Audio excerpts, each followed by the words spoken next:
Gallery's Artist of the Week, Apollo Shepard. Thank you so much for joining us.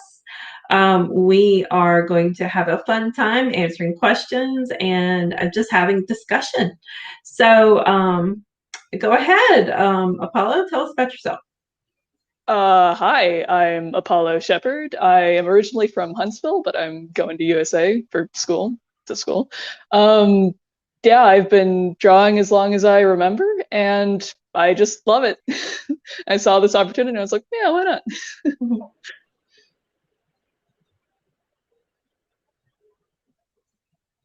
Um, I think when I think of art, I just think of how I can make it my own. So I try to throw a lot of like, I'm really into myth and horror, so I try to mishmash those together whenever I draw. And yeah. What is your favorite horror genre to draw inspiration from? Oh, I love creature features, mostly because I love drawing weird, nasty animals or just things that are different. And I think my favorite creature feature is definitely the Thing. And a lot of my creatures, like, I draw a lot of dogs with like these big snarling expressions, and that definitely came from watching the Thing over and over again. So what started your attraction to that subject matter? Um, I think I don't know when exactly I first got into horror. I think I grew up in Huntsville and we have like this huge graveyard there. I think it's the biggest in Alabama. And I just grew up like always hearing ghost stories and things like that and just sort of just gravitated towards it. And I think it like really stuck out to me because it made me stick out. Like from all like the other artists in my school, I would always draw these like things that would set people off. Like I would draw a bunch of bugs and people would find that, oh, creepy, but I was always like, yeah, but you remembered it because it was creepy. Mm-hmm. So, Definitely. yeah. Very cool. So, okay. So you got the creepy, you got the animation. At what point did the two merge? Oh man. I think from the very beginning, like after I started getting into it, I was just like, I think these things would look even better in motion. So animation started. I really love video games, and I remember seeing all these behind the scenes like how animation in video games gets done, and I was always like, that looks really cool. I really want to get into that. And my own natural horror style kind of mixes with that. So what was the video game that you said, oh, what is no number one? Well, there's two. The first one, like the horror one, is definitely Darkwood, which is a game about the being trapped in a Polish forest, and there's all sorts of these terrible creatures and things. And the art style and the atmosphere of it has really influenced me in everything I do with just this dark, oppressive style. But the game that really got me into wanting to go into animation, because after I was like, I originally wanted to be a marine biologist, and then I played God of War, and I was like, okay, animation is amazing. Video games are amazing. This is what I want to do. Very cool. Very, very cool. Emma, you have any questions? I'm trying to think. What are some of your favorite aspects of animation specifically? Oh man. I like everything. I just like how many different styles can be put into animation and how many different things you can do. Like there's all sorts of tricks and things that can go into it that you can own or emphasize certain emotions. Like when you animate, often you want to be realistic, but if you want to drive home like certain emotions or feelings or like concepts, then you can really take it to the next level and exaggerate things and make it cooler than it could ever be if it was just filmed with a camera. Apollo, we actually have a question. I'm going to show it on the screen. You might be able to see it on your side. You said you like myths too. Do you have a favorite to draw from? I love Norse mythology, also Greek mythology. My name is Apollo, but Norse mythology, I love the legends of like the giants and like Skull and Hati and like these giant world-ending monsters and just all of that it really it's just this whole world full of life and stories that there's just like this endless well of imagery to pull from that it just amazes me. Definitely Norse mythology. I think the biggest source of Norse mythology is the Poetica Edda. Yeah, the Okay. Poetic Edda and Mhm. the Prose Edda. That's it. I knew there were very specific books pulled from Norse mythology, Yeah. because those are the biggest sources. Well, with Greek mythology, we have like more, Hmm. all sorts of different sources, but with Norse, it's mainly focused on those two, right? Yeah, and I think I heard the comparison where it's like the amount of actual like like retellings of Norse mythology that we have, like in comparison, it's as if like if we for Greek mythology we have all these legends, but if we only had the legends of like Heracles, like just Heracles, and maybe a little bit of Odysseus, like if we just had those, that's how much we have for Norse mythology. We only have like a small slice of what there actually was. So there's all sorts of legends that we don't even know. Mm-hmm. We have another question for you, so I'm going to place it on the screen. Is there a particular type of animation you really enjoy doing? Movement, environmental, subtle character stuff, etc. I love doing character-based stuff. I also love drawing characters and just emphasizing emotions and small moments.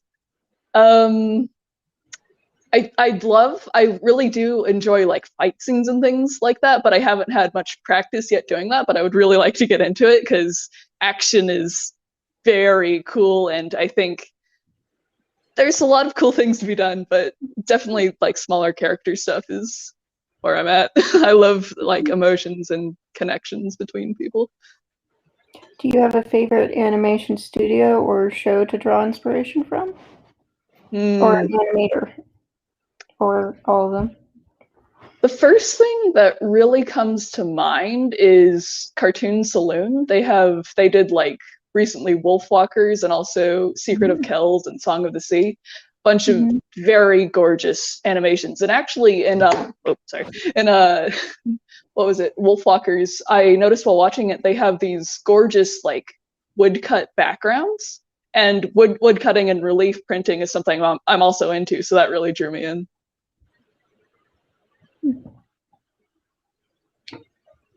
Very, very, very cool. Okay.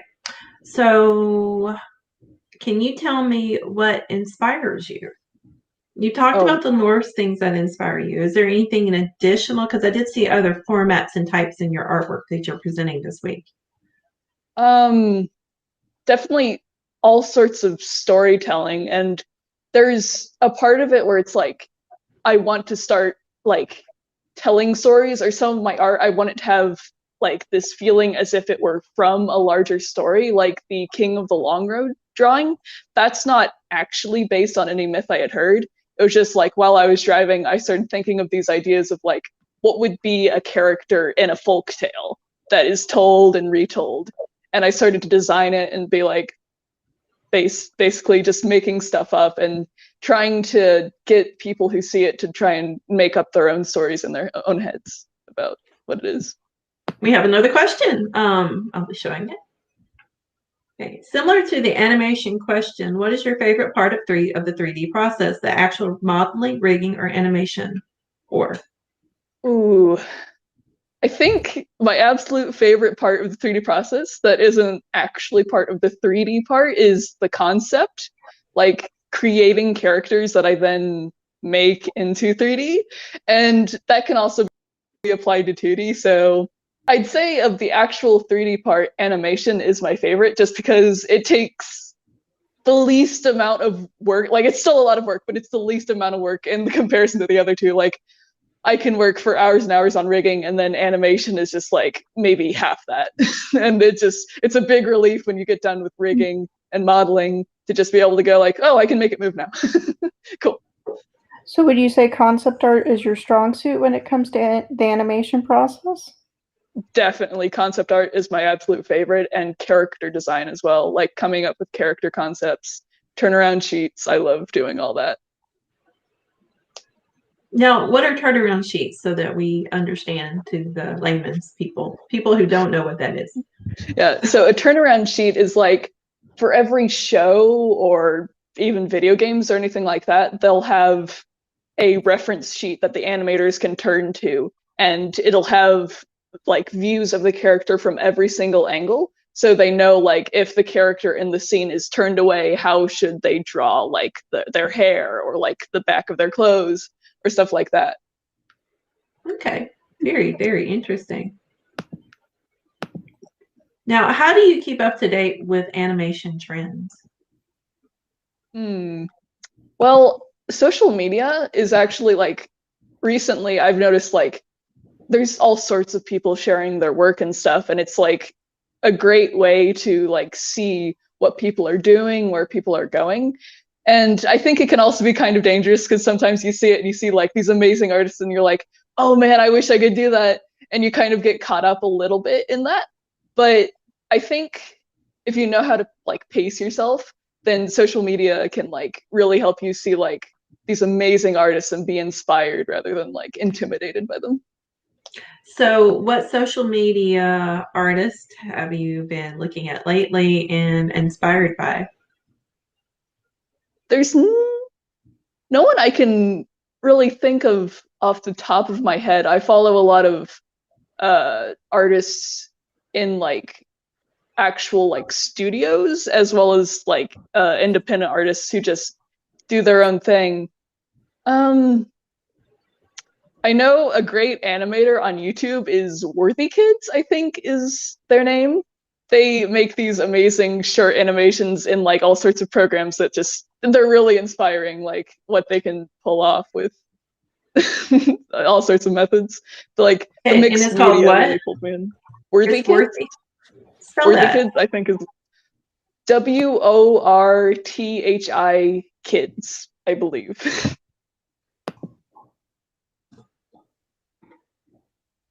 There it is. Yeah, they do all sorts of like mixed media. I know they use Blender and 3D models as well as 2D animation and mix that together. And they also emulate like older stop motion styles, and just their range is amazing and it's really inspiring. Okay. I'll place it here in the. There you go. That way they can see. I posted the channel for under your feed. People can see. Very, very cool. Now, what are your favorite methods? For animation or just drawing in general? Whatever you're comfortable with. Well, I do a lot of digital art with like tablet and Clip Studio Paint, which is a digital drawing program. Is and it free? I find it is not. I can't remember if there's a version of it that is free. I believe you do have to pay, but it's just a one-time payment, and they go on sale all the time, so it's usually not that expensive, especially if you're getting into it. But I love doing that, and it's really easy for me because often I'm just at my computer working on stuff, so I can just open it up and then start drawing immediately. But I also I've really gotten into woodcut and printing over the last year, and I found that really, like, I've always been inspired by that style, but never had the opportunity to try and do it. But here at the school, they have the whole printmaking studio, so I can really get into that, and I've loved that recently. Now, the woodcut is real cut in wood. It's not digital. No, you can emulate it on a digital program, but it's often more fun to actually get the wood block and carve into it and then ink it and print it. It's right there in front of you. What is the hardest part of doing that? Oh, definitely like when you do it, you have to think in reverse because like whatever you carve in, that's not going to show up. It's whatever you don't carve in. So you often have to think of like the negative space. Like when you draw normally, like the line your pencil makes, that's part of the drawing. But if you were to compare it to that, it's like whatever your pencil is not touching is what's going to show up on the actual print. So you have to like plan your images in sort of reverse so it looks good. I actually have, huh? You also have to do them backwards, like especially if you're Yeah. doing words or something. So Yeah, because it prints in reverse. reverse and backwards. Hmm. It's So a it's lot. kind of a puzzle to wrap your head around, but once you sort of get the hang of it, you usually like in it, and you still have to think about it, but it's less confusing the more you do it. Mhm. Now, who's the professor that teaches it? Philip Councilman, I believe is Okay. his name. Yeah. Very cool. Oh, we have another question. Here we go. Do you believe the permanency of physical art makes it harder on a basic level compared to digital work, since you can't undo any mistakes? Ooh, very deep. Yeah. Good question. Good question. Yeah, I definitely think so, especially, yeah, the permanency of it, like on woodcut, when you make a mark, usually you can't like remove that ever. Like even when drawing with a pencil, you can erase. But when you make like, if you accidentally like dig too deep or your hand like accidentally moves while you're carving, that's going to show up and you just have to work around it or restart. But usually I can find a way to make it work. And if you go slow enough, you don't make as many mistakes, but it definitely makes it harder when it's right there in front of you and you can't just Control Z or undo it. Been there. So what's the value? What's the value of doing it that way? Well, I suppose it makes it more one of a kind. And since it's right there and you can't share it as easily, you get kind of an experience from it that you can't get everywhere else. And I guess it makes it feel more natural, or like it has every part. It's not like this completely perfect thing. It has mistakes in it. It has things in it that all give it more character and charm Mhm. that you might not get if you're trying to make everything absolutely perfect. Mhm. That's what I like about art. I like physical art, and we should have the art galleries coming back soon. In the physical building. Mhm.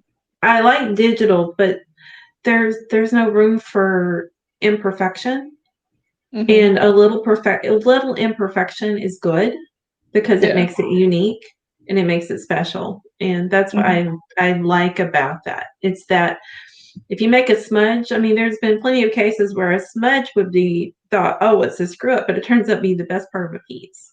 Yeah. You know, There's so yeah. it happens. In in printmaking, like for each print, you have to roll out the ink and roll it onto the block and do it and pull it up. And there's all sorts of room for like teeny tiny errors. And it Mhm. makes every single print you make a little bit unique, even if they're all the same general image.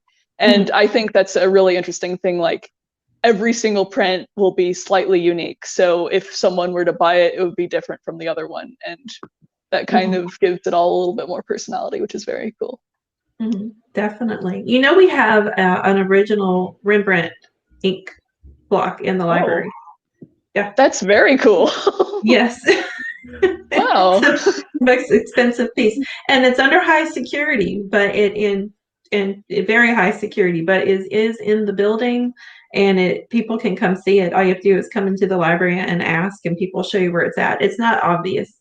It's in a weird spot, isn't it? Right, in Emma. Isn't it right next to? It's next to the staircase, but high up, so people Mhm. can't touch it.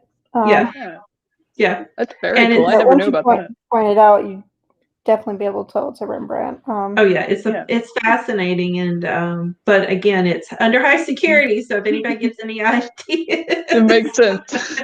yeah, you'll have an interesting experience. Yeah. I But believe it was donated by alumni, right? A group of alumni came together and mhm, purchased it for the library. yeah, That's very not cool. for the library, actually for the art department, and we ended up with it because they were so concerned with the security Mhm. of it that they wanted it somewhere where people could view it safely, and that's how we ended up with it. So, Okay. That's very wow. I never knew about that. I'm definitely gonna go ask. Like, oh yeah, seems like a go and gem. take a peek. It's the students are certainly can come in right now, so you guys are more than welcome to come into the building.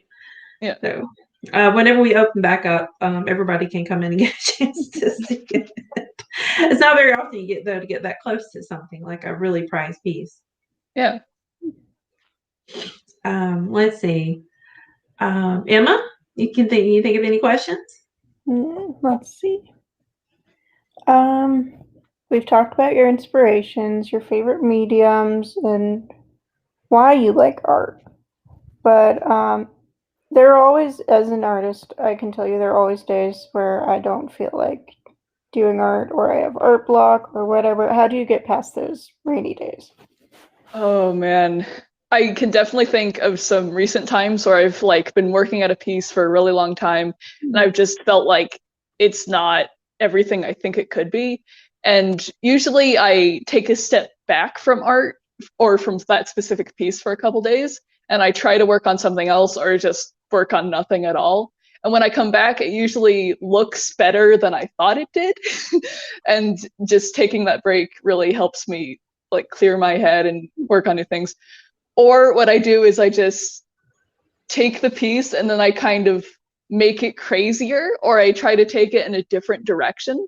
And that usually makes me think, oh, that looks a lot better, or that looks a lot worse. And I can sort of change it up from there.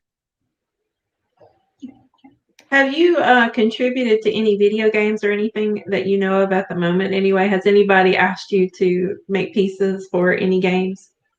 Nothing really big in the past. I don't know if they're still up anymore, but I've done short like visual like novels with friends where it's just a story and they click and like I've illustrated them. But I don't know if those are up anymore, if I would be able to find it. But they're just because that would be great the art for was really everybody old. to see. You know, people are going to want to see that. You mentioned it. Is it under your name? It might be under like old usernames. I think it was called Lonely Planet. And I think it was called Lonely Planet, but it was about like a robot on Mars and the art is really old. So it's probably not my best stuff anymore. But it was just a story that you could click on like words and it would take you to a new illustration. And it was just a little thing, but I really want to work on more game stuff in the future. Okay. No, it brings up an atlas, so I can't find your name.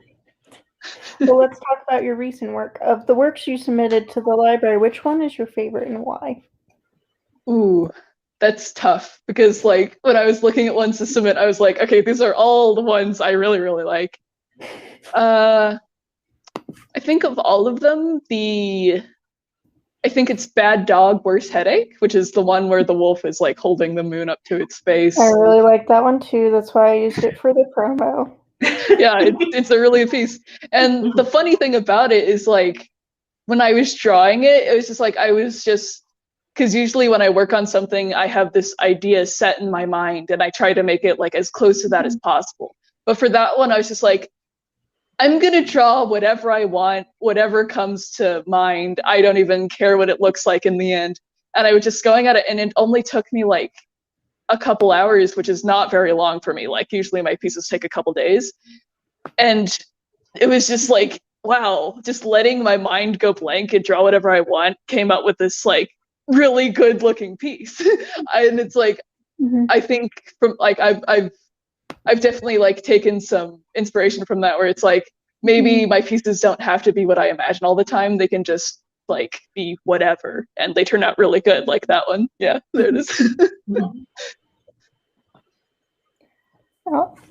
So that one is really cool. This piece simply because when you look at it, it's really horrific looking, and then all of a sudden you notice that his hand's holding it towards his face, and it just kind of gains this little bit of humor to it.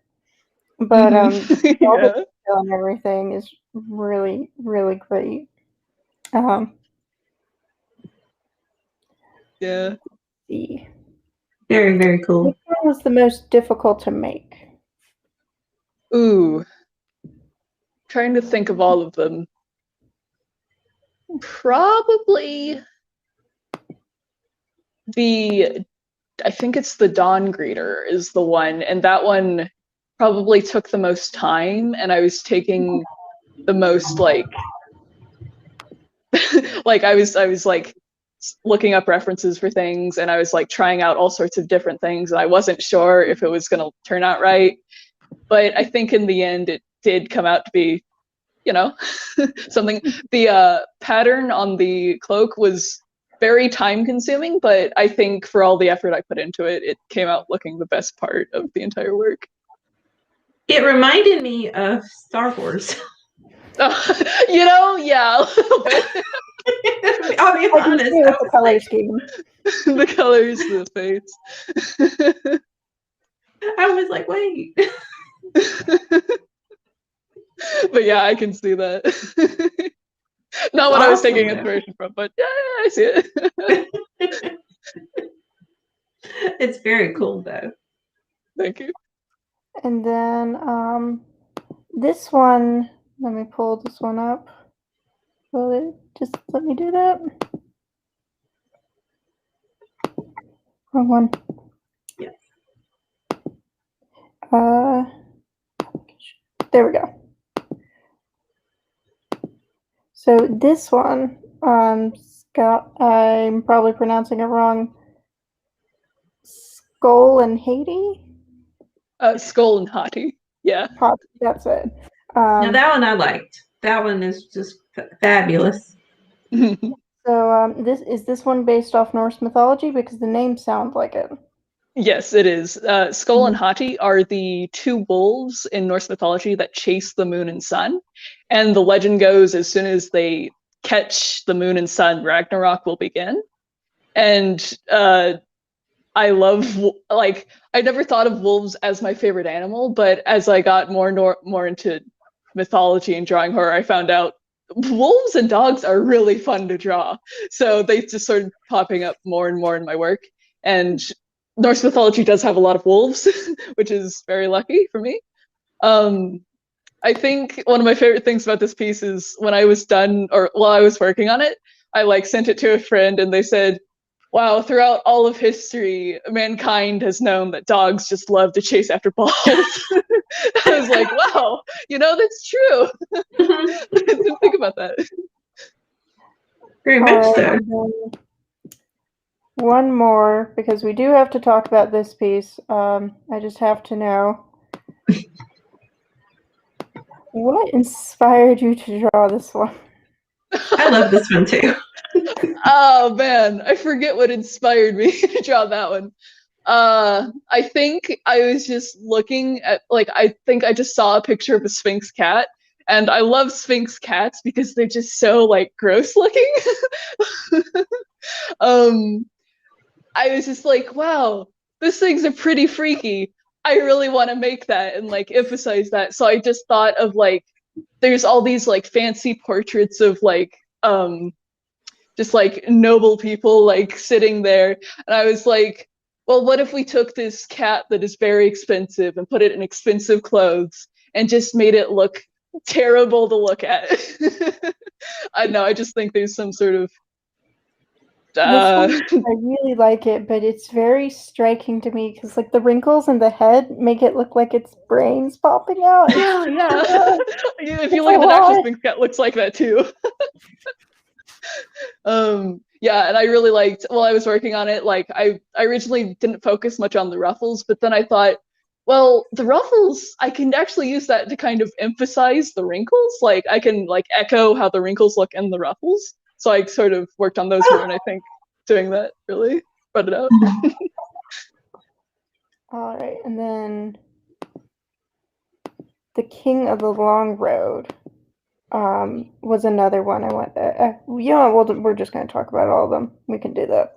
Cool. Yeah. Yes, we can. Let me pull it up if I can. And so, what inspired King of the Long Road? Because he is a very fearsome-looking armadillo. King of the Long Road, that came up. So when I drive back home to Huntsville, it's this long, like, 6-hour drive, like, all the way up there. And going up there, you often see a lot of like very sad roadkill along the side of the road. And I just remember like seeing one in particular, and I just thought about it and just like made me very sad as I was like there, and I was just like sitting there thinking about it and thinking about like all these animals who tried to cross this path and ended up dying for it. And I was just thinking, well, their stories have ended abruptly and no one is telling their stories. What if I made a deity that looks like it's or like this folktale figure that looks like it's a mashup of all of these creatures and might be a vehicle for which their stories can be told. So I imagined like this creature being in like imaginary folk legends or like stories you hear around like a campfire or like reading in an old book, like this mythological figure that just represents all of these creatures whose stories have never been told. I really like that idea, and I really like the colors you put here because he just looks so angry at everything. And it gives it a lot of emotion, I think. Yeah, definitely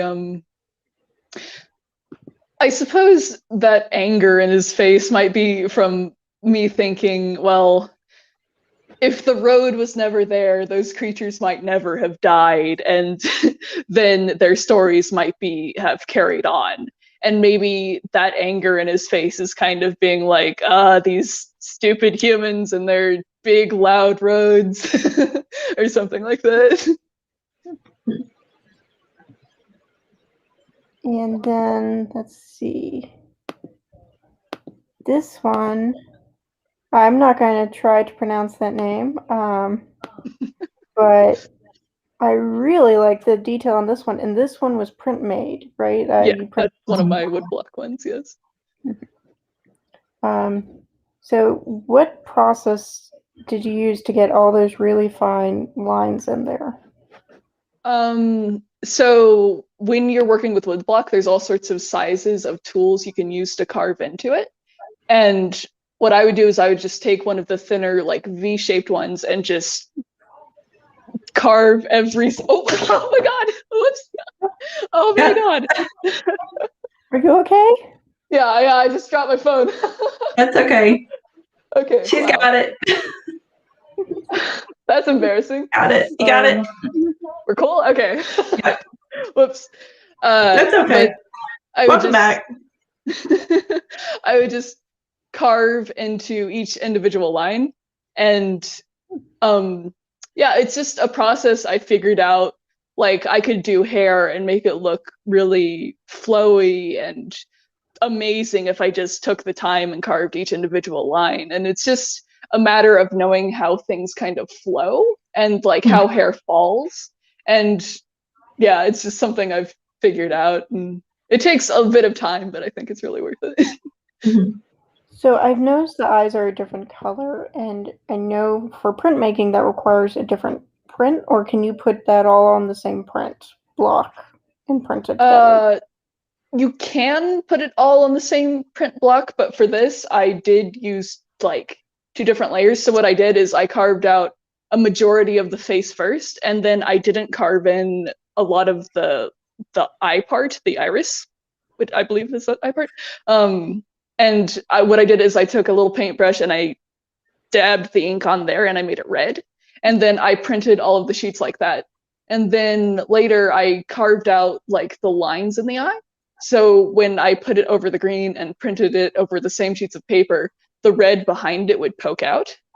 So it's just a matter of working in layers, which is something I've recently started to get into, which is very cool. This was my first real actual attempt at that. And it's very small, but I think it was like made me go like, oh, this is really cool, actually. Yeah, I think it adds a level of depth to the piece that you would not have gotten with a single color. And we have a question. That is incredible. How long did it take? Oh man. It definitely, trying to remember.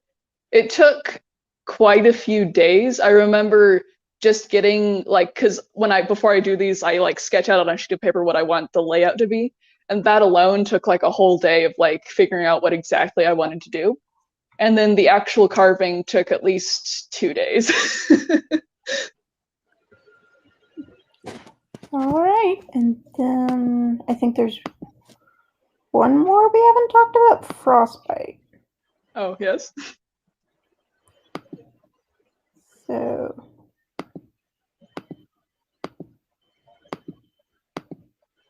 I'm getting better at this, I promise. I understand. PCs take time. Computers don't always work as fast as we do. I know. Yeah.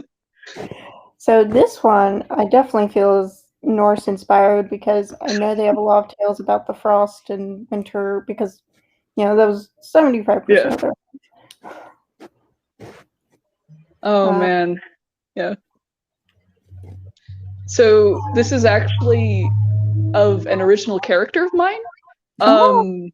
Yeah, so like the Dawn Greeter, who is another like character that I've just got like stories about. This one, I wanted a piece that was kind of like, I've got this like big, huge, scary looking guy. I wanted something that was kind of softer and showed like, he's got like a soft side or something like that, or he's got like these frostbitten fingertips, and I wanted to play around with like sunlight and like dappling sunlight. So I thought it would be cool to like focus the piece not on this huge guy, but like on his hands and like the sunlight hitting his like terribly cold hands and just sort of making him feel something.